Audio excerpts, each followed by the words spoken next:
Olá pessoal, professor Rogério Lucena e hoje nós vamos falar sobre água. 7 mitos sobre hidratação que você precisa saber e que as pessoas falam muitas vezes, mas não fazem a mínima ideia do que se trata. Vem comigo que eu vou mostrar tudo isso para vocês no vídeo de hoje. Os mitos que seguem a hidratação são constantemente colocados por pessoas como se fosse um conhecimento absoluto.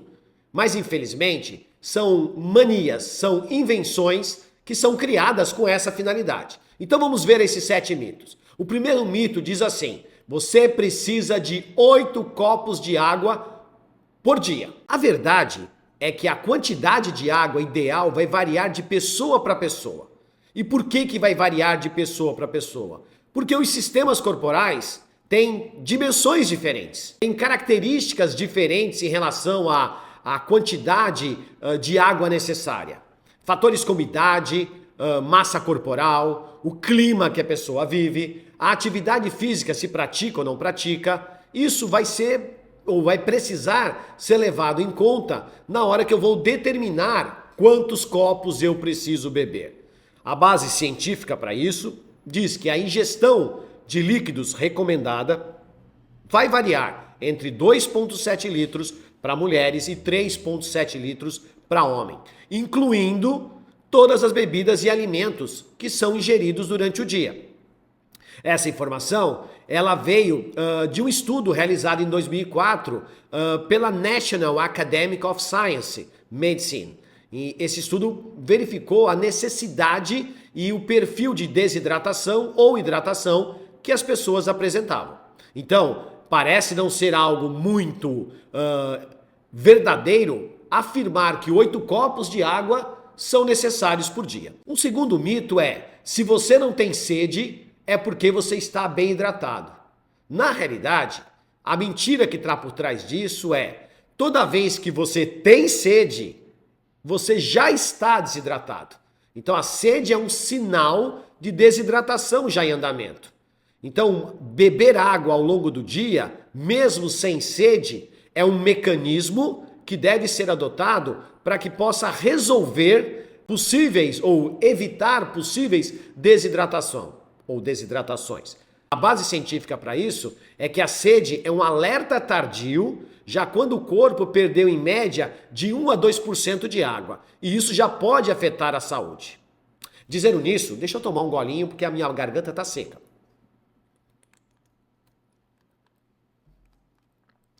Vamos para o terceiro mito. Café, chá e sucos contam como hidratação. Aqui também nós temos uma outra informação que é controversa. Por quê? A verdade é que essas bebidas contribuem, mas o efeito diurético de muitas delas acaba reduzindo a sua eficácia. Por exemplo, a cafeína tem um efeito diurético leve, mas a água ainda é a melhor estratégia.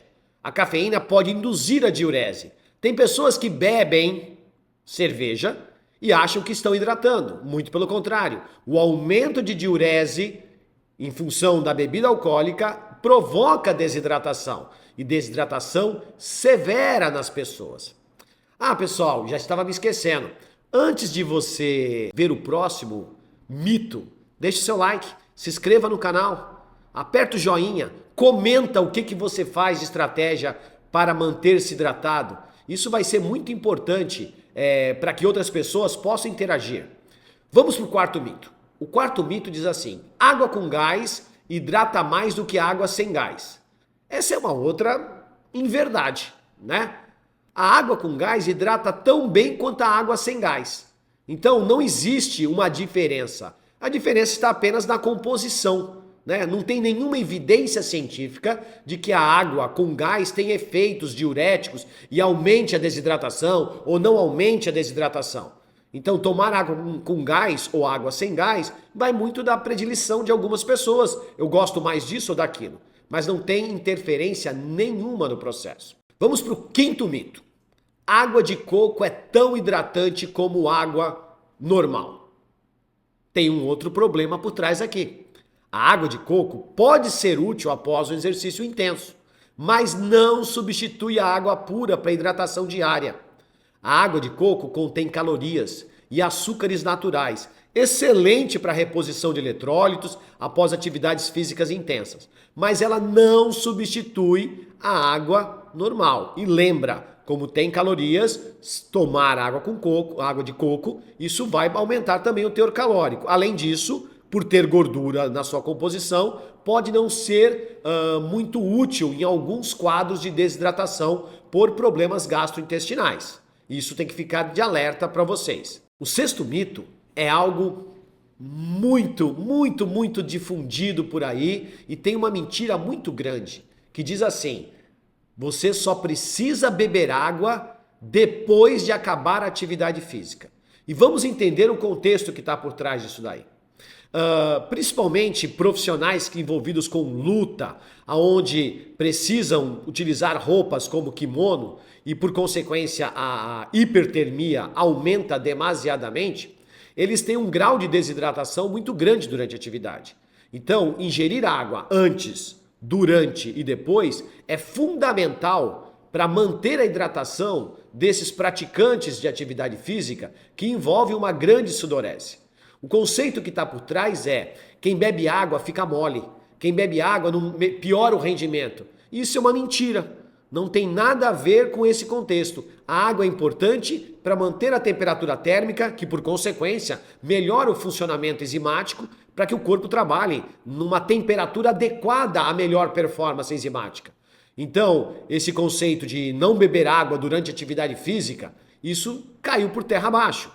A desidratação afeta o desempenho e aumenta o risco de lesões teciduais por falta da disponibilidade de água. E eu vou mais além. Vocês já devem ter visto, e eu comento muito isso em sala de aula, vocês já devem ter visto aquelas pessoas que querem emagrecer.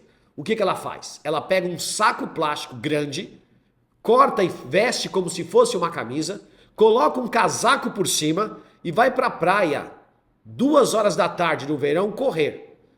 Me desculpe se você faz isso, mas isso é uma falta de raciocínio ou de conhecimento, uma ignorância.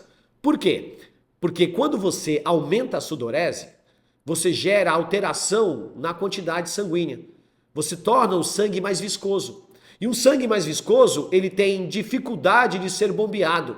Por consequência, o músculo cardíaco tem que trabalhar numa força de bombeamento aumentada. E isso eleva a pressão dentro dos vasos. Se os seus vasos não são submetidos a pressões mais altas durante a prática esportiva, você corre o risco de ter um acidente cardiovascular, encefálico, porque a pressão arterial vai subir demasiadamente e você vai ficar comprometido em relação ao seu aporte de sangue pelo corpo. O sétimo mito, esse aqui a gente encontra muito nas academias. Tomar isotônicos, tomar bebidas esportivas são essenciais para hidratação durante o exercício. Meus amigos, meus alunos, eu quero dizer uma coisa para vocês. Isso é modismo, isso é legal, isso é bacana, né? Algumas bebidas esportivas têm um docinho a mais. Aliás, deixa eu tomar um pouquinho de água. As bebidas esportivas, elas chamam atenção, elas são coloridas. Por que elas não são de uma cor única? Porque isso chama a atenção das pessoas. E na realidade, o que está por trás aí é marketing, é vender. 99% das pessoas que estão numa academia, o treinamento não requer uma ingesta de eletrólitos em grande quantidade. A água normal, ela é suficiente. Agora, se você é um triatleta, se você trabalha em alto rendimento, onde a perda hídrica é considerada muito grande, você vai ter uma perda de eletrólitos significativa. E nesse caso, tomar uma bebida isotônica, tomar uma bebida esportiva, uma bebida rica em eletrólitos, tem tudo a ver. Mas para isso, você vai conversar com o nutricionista, você vai conversar com o seu treinador, você vai conversar com uma pessoa especializada que vai saber te instruir. Ao invés de você ir comprando e tomando bebidas esportivas sem haver necessidade. E qual é a verdade que está por trás disso? Como eu comentei, as bebidas esportivas é para exercícios prolongados, mas não necessário para todo mundo. Para atividades curtas, a água é suficiente. Bebidas esportivas são úteis para exercícios com mais de 1 hora, sobre calor intenso, sobre sol escaldante. E como eu comentei, é muito importante ponderar e medir se a necessidade existe. Porque no mínimo dinheiro a mais você está gastando. Chegamos à conclusão que hidratação é essencial para todo mundo. Cada corpo necessita da sua quantidade específica. A água é sempre melhor opção nas circunstâncias, tirando a condição de um treinamento em alta intensidade, né, por longo tempo. Aí você precisa repor eletrólitos. Considere a atividade física, o tipo da atividade física que você está fazendo. Isso vai ser muito importante para uma observação para saber se há ou não a necessidade de se utilizar de substâncias diferentes da água.